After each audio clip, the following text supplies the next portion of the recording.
everyone, I am Rashmi Bhavina. I welcome you to Maths Easy.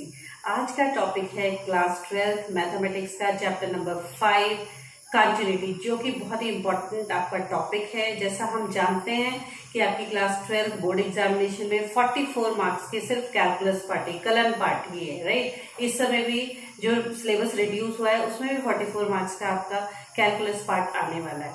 तो हमारा जो पहला इसका टॉपिक है कॉन्टिन्यूटी, आपकी सातत्य। कॉन्टिन्यूटी हमारी लाइफ में बहुत ज्यादा इंपॉर्टेंट है। नहीं, हम कहते हैं भाई अरे मैं जो है अपना रोज पढ़ाई कर रहा हूँ लेकिन एक कॉन्टिन्यूटी नहीं बन पा रही है, राइट। मैं एक्सरसाइज मैंने शुरू तो की थी लेकिन कंटिन्यूटी ब्रेक हो गई। नहीं, हम कहते हैं अब अगर हमारा जैसे इलेक्ट्रिसिटी हमारे घर में आ रही है, तार कहीं ब्रेक हो जाए, वायर आपका ब्रेक हो जाए, तो क्या इलेक्ट्रिसिटी आपके घर तक पहुंच पाएगी?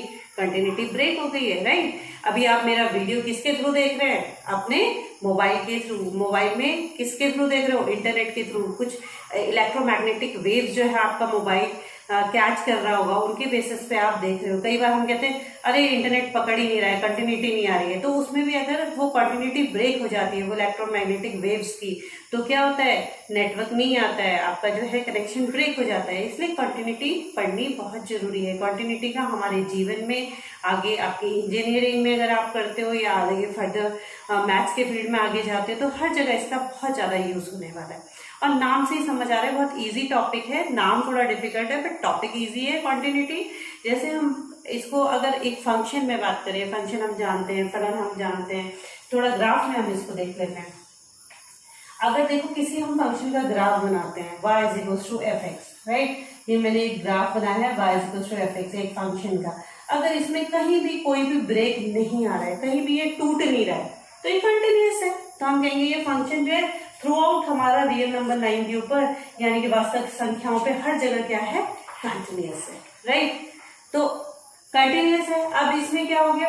अब देखो यहाँ पे आपका एक और एग्जांपल मैं लेती हूँ। सपोज मैंने एक फंक्शन लिया f x is equals to, मैं कह रही हूँ its value is 1 when x is greater than 1, और इक्वल टू 1 पे भी ले लेती है, 0 पे ले लो, राइट। इसकी वैल्यू 2 है जब एक्स इज लेस देन 0, यानी कि नेगेटिव वैल्यूज पे इसकी वैल्यू 2 है और पॉजिटिव वैल्यूज पे इसकी वैल्यू 1 है। तो इसका अगर हम ग्राफ बनाएंगे तो कैसे बनेगा? ये 1, ये 2 मैंने लेंगे, 3 लेंगे, इस तरीके से। यहाँ पे -1, -2, 1, 2, ये मेरा 0 है, राइट। अब जब हमारी x की वैल्यू पॉजिटिव है, राइट, पॉजिटिव है, तो y की वैल्यू कितनी आ रही है? 1, यानी कि स्ट्रेट लाइन इस तरीके से चला, ठीक है, राइट। अब आपकी जब x की वैल्यू लेस देन 0 है, यानी कि नेगेटिव है, तो y की वैल्यू कितनी है? 2, तो ये इस तरफ ऐसे चलेगा। अब आप इसको ध्यान से देखो, तो अगर मैं सिर्फ पॉजिटिव वैल्यूज की बात करूं तो पॉजिटिव वैल्यूज में तो कहीं ब्रेक इसमें नहीं आ रहा है, कंटिन्यूअसली चलता रहेगा, ये इनफाइनाइट तक चलता रहेगा। अगर नेगेटिव वैल्यूज की तरफ भी देखूं तो इस तरफ भी ये ऐसे इनफाइनाइट तक चलता रहेगा, कहीं भी इसमें ब्रेक नहीं आने वाला है। लेकिन अगर मैं इस पॉइंट 0 पर इसको देखूं तो यहाँ पे देखो ब्रेक है, यहाँ से ये टूटा हुआ है, यहाँ से ये यहाँ पर तक आ रहा है, फिर ये रास्ता बीच में छोड़ा हुआ है, तो यानी कि यहाँ पे डिसकंटिन्यूअस हो रहा है। तो एक चीज और हमें यहाँ पे समझ में आ रही है कि डिसकंटिन्यूटी या फिर असांतत्य जो प्रॉपर्टी है वो एक पॉइंट की है, एक पॉइंट की। मतलब जब भी हम बोलेंगे कि फंक्शन डिसकंटिन्यूअस है या कंटिन्यूअस है, हम किसी बिंदु की बात जरूर करेंगे, राइट। क्योंकि अगर इसी फंक्शन को, इसी फलन को हम देखें तो ये हर जगह कंटिन्यूअस है, हर जगह सातत्य है, लेकिन इसमें आपका इस बिंदु पे 0 पे सातत्य नहीं है, ये जो है डिसकंटिन्यूअस है, राइट। तो ये तो हमने ग्राफ से समझा। अब आपको इसको मैथमेटिकल डेफिनेशन इसकी अलजेब्रा की फॉर्म में कैसे देनी है? हम कहते हैं अलजेब्रा की फॉर्म में आप ऐसे कह सकते हो कि कोई भी रियल वैल्यूड फंक्शन, जैसे कि हम जानते हैं कि रियल वैल्यूड फंक्शन क्या होता है, जिसमें कि हमारा जो है वास्तविक संख्या ही आता है। फंक्शन का मान हमेशा क्या आती है? वास्तविक संख्या आती है, ठीक है। तो अगर हमारे पास कोई एक फंक्शन है f x, real valued function है, हम कहते हैं कि ये एफ एक्स फंक्शन हमारा किसी पॉइंट सी या ए ले लीजिए आप, किसी पॉइंट ए पे कंटिन्यूअस या फिर संतत तब होगा, या फिर कॉन्टिन्यूअस तब होगा जब आपकी लिमिट, आप लिमिट का कंसेप्ट जैसे क्लास 11 में पढ़ चुके हैं, limit x tends to a f x किसके बराबर आ जाए? एफ ए के बराबर आ जाए। अगर ऐसा हो जाता है तो हम कहते हैं कि जो आपका दिया हुआ फलन fx है या फंक्शन fx है वो संतत है या फिर कंटिन्यूअस है। कहाँ पर? इस बिंदु पर x इक्वल्स टू a पर संतत है, right, x equals to a पे कंटिन्यूअस है। क्लियर हो रहा है? और यहाँ पे जैसा हम जानते हैं कि लिमिट्स का कंसेप्ट, हमने लिमिट कब एग्जिस्ट करती है? जब हमारी लेफ्ट हैंड लिमिट और राइट हैंड लिमिट दोनों क्या होती है? बराबर। जैसे हमने पढ़ा भी था क्लास 11 में, जब limit x tends to a negative, जो कि हमारी क्या थी? लेफ्ट हैंड लिमिट, जिसको हमने कहा था fx, जिसको हम कैसे लिखते थे? Limit h tends to 0 f of a minus h, ठीक है। और राइट हैंड लिमिट कैसे लिखते थे हम? Right hand limit x tends to a positive fx, या फिर limit h tends to 0 f of a positive. ये जैसे याद भी होगा आपको, क्यों लिखते थे ऐसा? क्योंकि जब हम किसी बिंदु पे पहुंचने की बात करते हैं, जैसे लिमिट्स का कंसेप्ट क्या था कि हमें a पे पहुंचना है। अब a पे पहुंचने के दो रास्ते, इधर से भी आ सकते हैं, इधर से भी आ सकते हैं। तो जब इधर से आते हैं तो उसे लेफ्ट हैंड लिमिट कहते हैं, और इधर से आते हैं तो हम उसे राइट हैंड लिमिट कहते हैं। जैसे हमने उस जो अभी मैंने ग्राफ बनाया था उसमें हमने देखा भी था, ऐसा ग्राफ बन रहा था ना। तो अगर हम लेफ्ट से आ रहे थे तो कहीं और पहुंच रहे थे, 2 पे पहुंच रहे थे। जब हम राइट से आ रहे थे तो हम कहाँ पे पहुंच रहे थे? 1 पे पहुंच रहे थे। तो इसमें लेफ्ट हैंड लिमिट और राइट हैंड लिमिट हमारी क्या आ रही थी? अलग अलग आ रही थी, एक ही जगह पे नहीं पहुंच रहे थे हम। तो इसलिए लिमिट इस पॉइंट पे लिमिट भी एग्जिस्ट नहीं कर रही है, ठीक है। तो यहाँ पे लेफ्ट हैंड लिमिट और राइट हैंड लिमिट जब हमारी आ जाती है बराबर, तो हो जाती है इस लिमिट के बराबर, और इस लिमिट को होना है एफ ए के बराबर। अगर ये तीनों चीजें बराबर हो जाती है, यानी कि left hand limit, right hand limit और एफ ए, तो हम कहते हैं कि दिया गया फलन या फिर दिया हुआ फंक्शन जो है x इक्वल्स टू a पे कॉन्टिन्यूअस या फिर संतत। तो ये ग्राफिकली तो आप ऐसा देख सकते हो कि राइट से लेफ्ट से जब हम चले तो एक ही जगह पे अगर हम पहुंच जाते हैं, जैसे अगर कंटिन्यूअस होता, सपोज ये ग्राफ ऐसे कंटिन्यूअस होता है, इस बिंदु की अगर हम बात कर रहे होते हैं, suppose x equals to a है, तो मैं चाहे यहाँ से जाऊं चाहे यहाँ से आऊं, एक ही बिंदु पर पहुंचती ना। लेकिन इस केस में जब वो डिसकंटिन्यूअस हो रहा है तो इधर से आने पे मैं कहीं और पहुंच रही हूँ, इधर से आने पे मैं कहीं और पहुंच रही हूँ, इसका मतलब ये डिसकंटिन्यूअस है। ये तो ग्राफिकल फॉर्म में है और ये मैथमेटिकल फॉर्म में। मैथमेटिकल फॉर्म भी इस ग्राफिकल फॉर्म से ही आया देखा जाए तो, यानी कि left hand limit right hand limit बराबर होनी चाहिए और फंक्शन की वैल्यू उस पॉइंट पे भी बराबर होनी चाहिए। अगर ऐसा हो जाता है तो हम कहते हैं कि दिया गया फंक्शन हमारा कंटिन्यूअस है। अब इसी के बेसिस पे हम एक्सरसाइज 5.1 करेंगे, लेकिन जो इससे पहले एग्जाम्पल्स हैं उन एग्जाम्पल्स को आपको करना होगा, राइट। ओके, इससे एक्सरसाइज से पहले थोड़ा सा आप अलजेब्रा भी इसकी देख लीजिए। Algebra of this continuous functions. Continuous function की अलजेब्रा में कुछ खास नहीं है, बस इतना ही कहा जा रहा है। सपोज दो फंक्शंस आपके पास हैं f और g, दोनों के दोनों फंक्शन कंटिन्यूअस है किसी एक पॉइंट पे, ठीक है। जैसे हम क्या करें, अलजेब्रा ऑफ लिमिट्स भी हम पढ़ लेते हैं। अलजेब्रा ऑफ कंटिन्यूअस फंक्शंस क्या है? पहला पॉइंट, जैसे ये कह रहे हैं कि अगर देखो दो फंक्शंस हमने लेने हैं, सपोज f एंड g जो है हमारे दोनों कॉन्टिन्यूअस फंक्शंस हैं। कहाँ पर? दोनों संतत फलन है। कहाँ पर? x बराबर a पर, अगर ये कंटिन्यूअस है। और कंटिन्यूअस और संतत है कहाँ पर? x बराबर a पर। तो इनका जोड़ या फिर घटाना, मतलब दो फंक्शंस को जब हम जोड़ते हैं या फिर माइनस करते हैं तो ये एक नया फंक्शन आता है ना, तो ये भी क्या होगा? कंटिन्यूअस होगा, x इक्वल्स टू a पर। संतत होगा, x इक्वल्स टू a पर, राइट। समझ में आ गया? अगर दो फंक्शन हमारे कंटिन्यूअस है, संतत है एक किसी बिंदु a पर, तो उनका जोड़ना या घटाना भी हमारा संतत होता है। इसी तरीके से दोनों का गुणा, कंडीशन वही है कि दोनों फंक्शन हमारे x इक्वल्स टू a पे कंटिन्यूअस है, तो दोनों को गुणा भी x इक्वल्स टू a पर क्या होगा? कंटिन्यूअस ही होगा, राइट। इसी तरह से भाग अगर आप कर दो, f अपॉन g करो तो ये भी कंटिन्यूअस होगा, g अपॉन f करो तो ये भी कंटिन्यूअस होगा। बट इसमें कंडीशन ये होगी, कहां पर? किसी बिंदु पे बात करें बेटा, at x equals to a पर।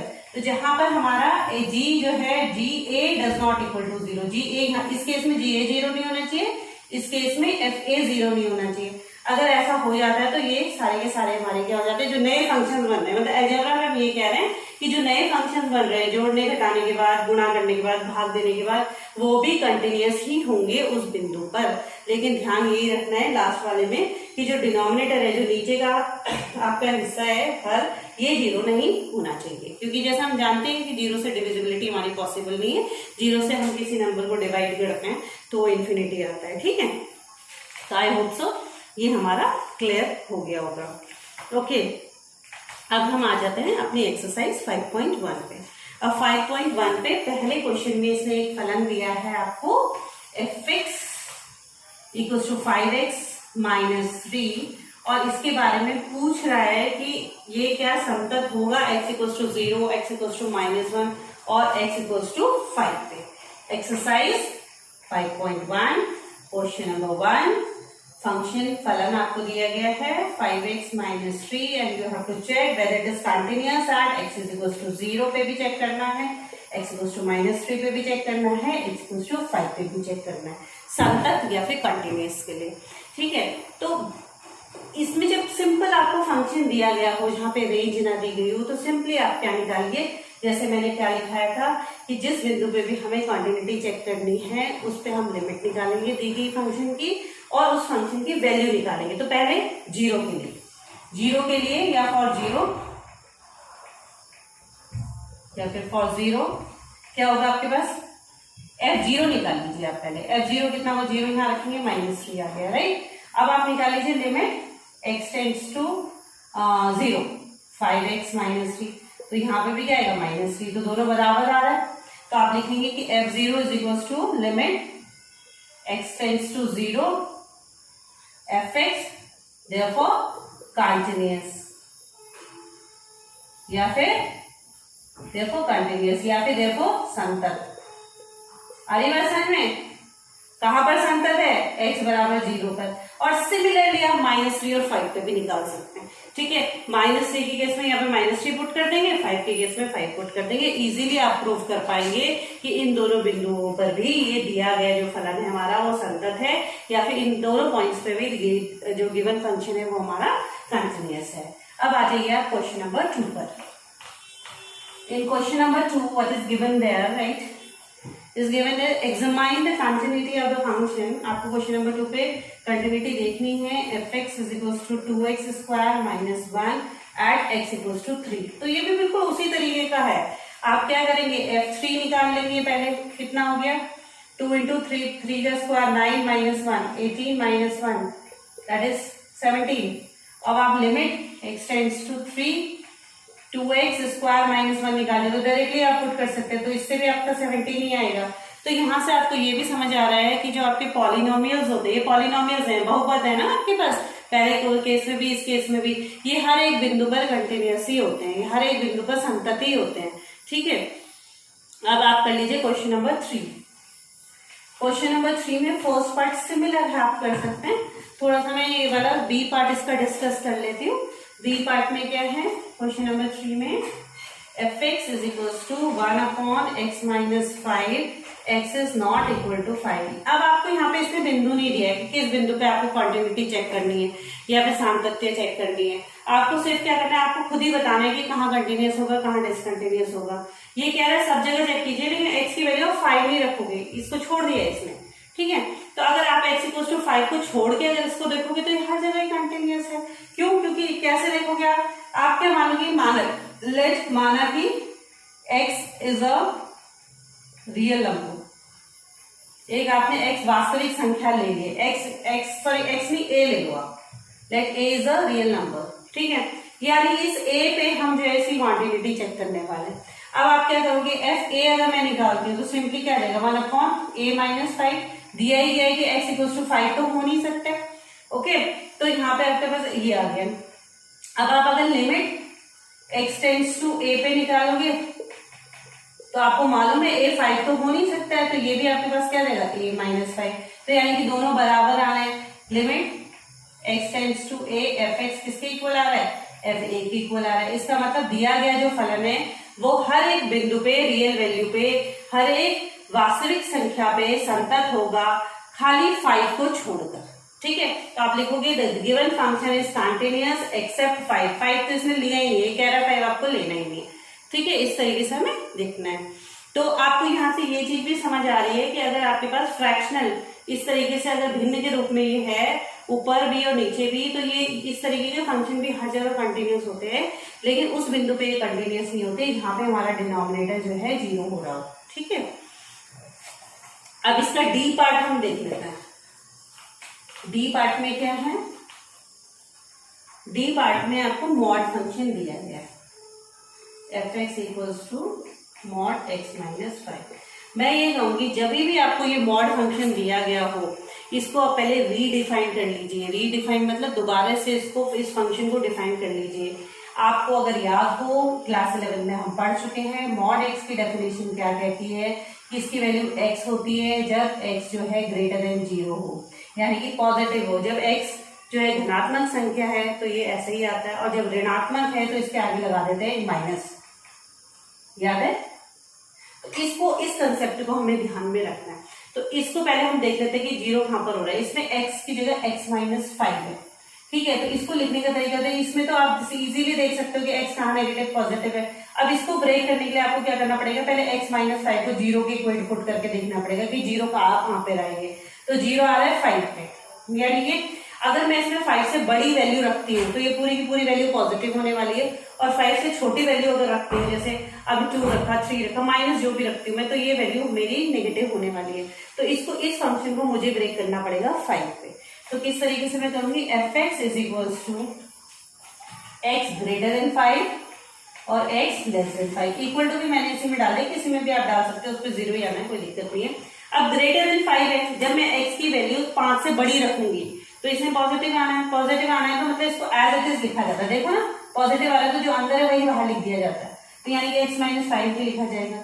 और जब इसका आपका नेगेटिव आना है तो इसको हम इसके आगे लगा देते हैं माइनस, तो ये माइनस आ जाएगा, यानी कि 5 माइनस एक्स हो जाएगा। अब देखो यहाँ पे हमें देखना होता है कि फंक्शन डिसकंटिन्यूअस है या नहीं है, मतलब उस बिंदु पे देखना होता है जिसके लेफ्ट में अलग वैल्यू डिफाइन होती है और राइट में अलग होती है। अगर आप 5 पे देखो इसके, तो 5 पे इस तरफ तो x माइनस 5 है और इस तरफ 5 माइनस एक्स है, तो इसलिए यहाँ पे हमें 5 पे इसको चेक करना पड़ेगा। और जगह तो ये कंटिन्यूअस होगा, जैसे हमने पिछले फर्स्ट जो हमने ग्राफ बनाया था उसमें भी हमने देखा था कि एक तरफ तो वो कंटिन्यूअस चल रहा था, उस तरफ भी कंटिन्यूअस चल रहा था, 0 पे डिसकंटिन्यूअस था। डिसकंटिन्यूअस के चांसेस वहां पर होते हैं जहां पे लेफ्ट में वैल्यू अलग हो जाती है, राइट में अलग हो जाती है। जैसे 5 के इस तरफ नेगेटिव साइड तो आपकी वैल्यू x माइनस 5 है, पॉजिटिव साइड आपकी 5 माइनस एक्स है, तो इस 5 पे आपको चेक करना पड़ेगा। तो इन केसेस में आपको सिंपल आप लिमिट नहीं निकालेंगे, आप लेफ्ट हैंड और राइट हैंड लिमिट निकालेंगे, ठीक है।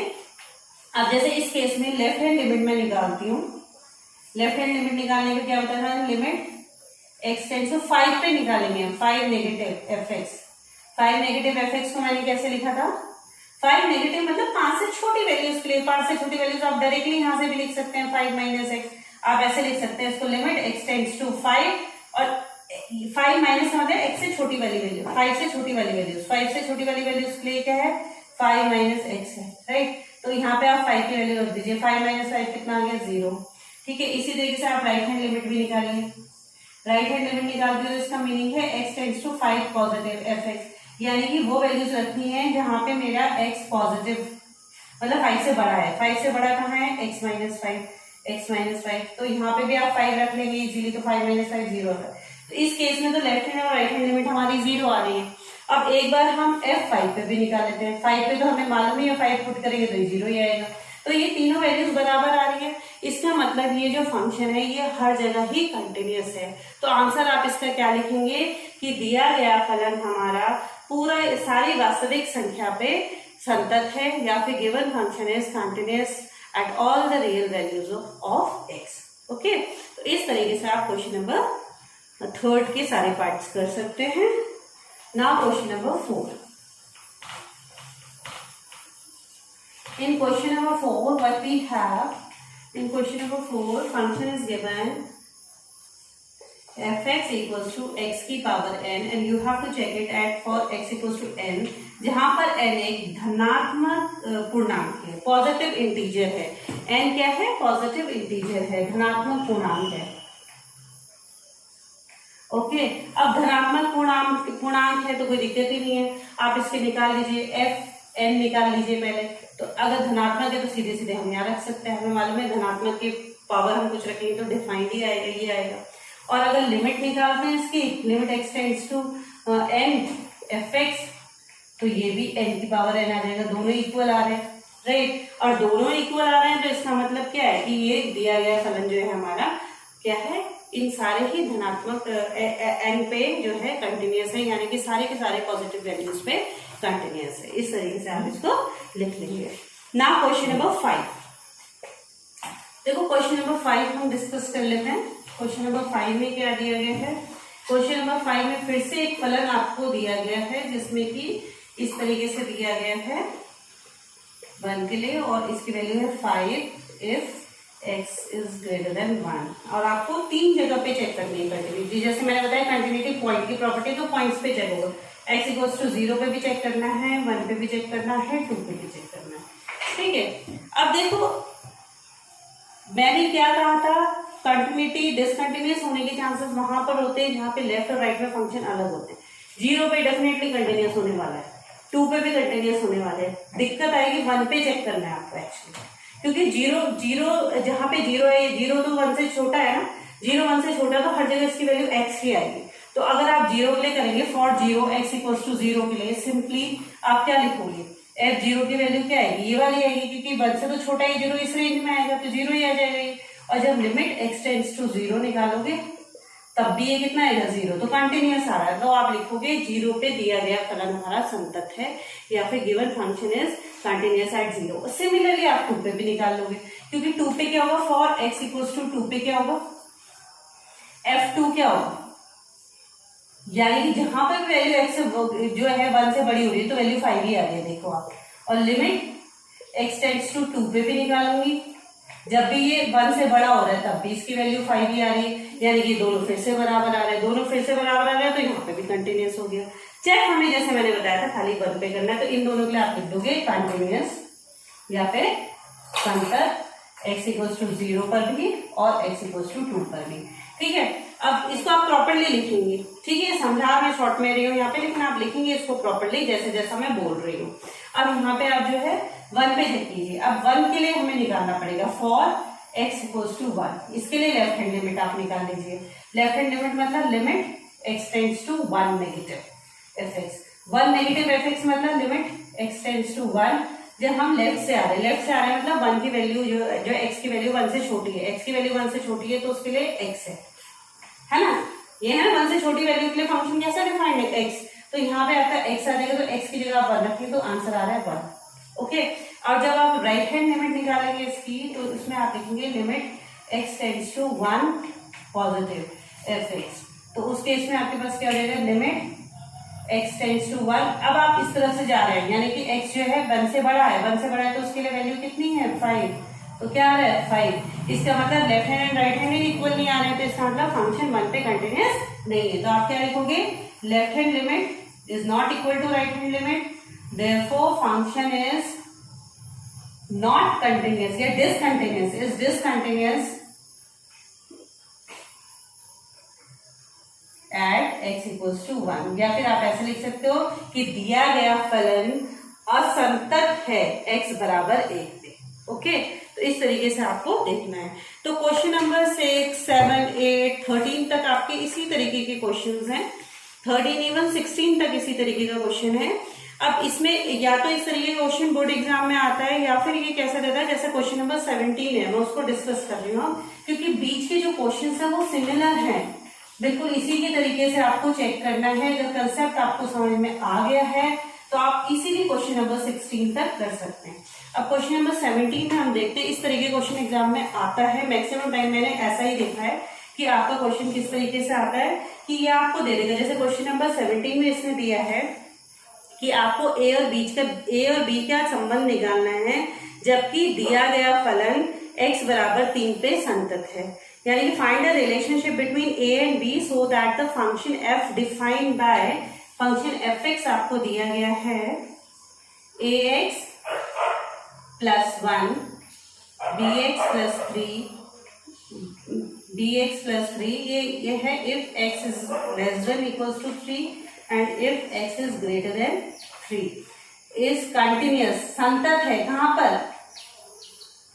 एट x इक्वल्स टू 3 पर। अब इसमें देखो क्वेश्चन को समझो जरा ध्यान से। ये कह रहा है a और b के बीच का संबंध निकालना है, जबकि ये फलन जो है x बराबर 3 पे संतत या फिर कंटिन्यूअस है। यानी कि इस समय आपको प्रूव नहीं करना है कि कंटिन्यूअस है, ये कह रहा है ये कंटिन्यूअस, लेकिन उसके हिसाब से आपको a और b के बीच का रिलेशन निकालना है।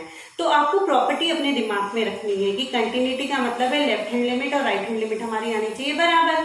तो हम क्या करेंगे, यहाँ पे 3 पे लेफ्ट हैंड लिमिट निकालेंगे, राइट हैंड लिमिट निकालेंगे और दोनों को कर देंगे इक्वेट, दोनों को रख देंगे बराबर। तो देखो कैसे निकालना है। तो लेफ्ट हैंड लिमिट निकालने के लिए क्या बताया था मैंने, limit x tends to 3 negative f x. Negative मतलब x में हम लेफ्ट साइड से जा रहे हैं, x 3 से छोटी वैल्यूज के लिए, तो 3 से छोटी वैल्यूज के लिए क्या है फंक्शन की वैल्यू ax प्लस 1। तो यहाँ से क्या आ जाएगा, यहाँ 3 रख दो तो 3a प्लस 1, राइट।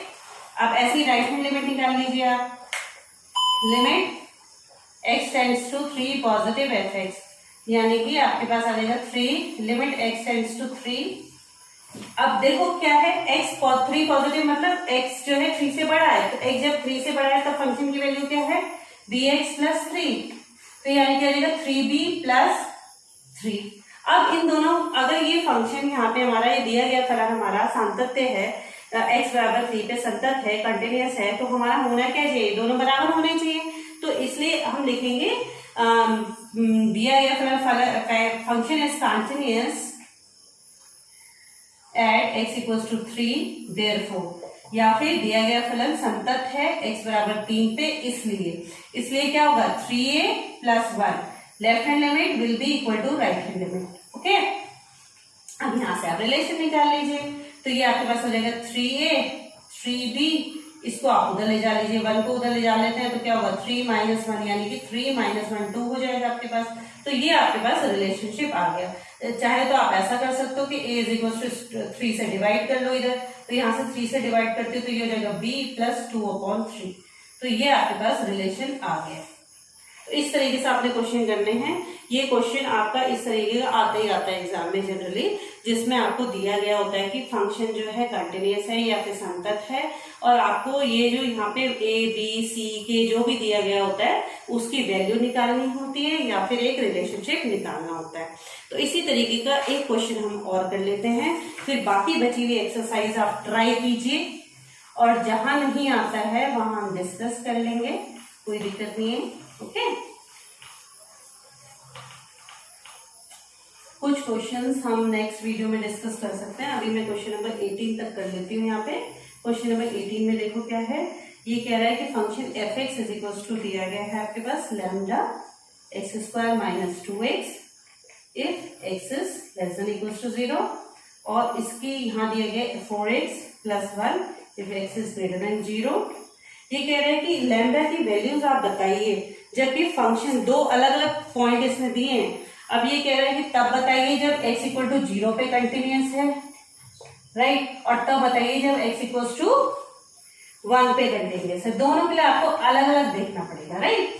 तो हम पहले 0 पे देख लेते हैं। अगर 0 पे कंटिन्यूअस है तो left hand and right hand limit equal आनी चाहिए, तो निकाल लेते हैं। फॉर x इक्वल टू 0 के लिए left hand limit is limit x tends to 0 negative f x. 0 negative मतलब 0 से छोटी वैल्यूज के लिए, 0 से छोटी वैल्यू के लिए ये है limit x tends to 0 lambda x square minus 2x। यहाँ 0 रख लीजिए तो आंसर आ रहा है 0। ओके, तो ऐसी राइट हैंड लिमिट निकाल लीजिए, limit x tends to 0 positive f x, तो ये क्या आ गया लिमिट x टेंड्स टू 0। अब 0 जब x जब 0 से बड़ा है तो वैल्यू ये है 4x प्लस 1, तो ये क्या आ रहा है आपके पास 0 रखेंगे तो 1 आ रहा है। अब ये तो लैम्डा पे डिपेंड ही नहीं कर रहा है, क्योंकि लैम्डा की वैल्यू जो मर्जी हो जाए इसमें तो 0 ही आना है, और यहाँ पे अपने इसमें 1 ही आना है। तो अब आप इसका आंसर क्या लिखने वाले हैं, तो आप ये लिखने वाले हैं, ये कहते हैं एग्जामाइन करना है कि अगर x इक्वल्स टू 0 पे कंटिन्यूअस है कि लैम्डा की वैल्यूज क्या आ सकती है। तो आप यहाँ पे आंसर ये लिखेंगे कि किसी भी लैम्डा की वैल्यू के लिए ये x बराबर 0 पे कंटिन्यूअस नहीं हो सकता है, x बराबर 0 पे संतत नहीं हो सकता है। Given function is discontinuous for every value of lambda. There is no value of lambda for which the given function is continuous at x is equals to 0. क्योंकि आप देखो ना लैम्डा की कुछ भी वैल्यू रख लो इसकी वजह से तो वो 0 ही होने वाला है ना। तो आप क्या लिखोगे, answer will be no value of lambda to be given function continuous at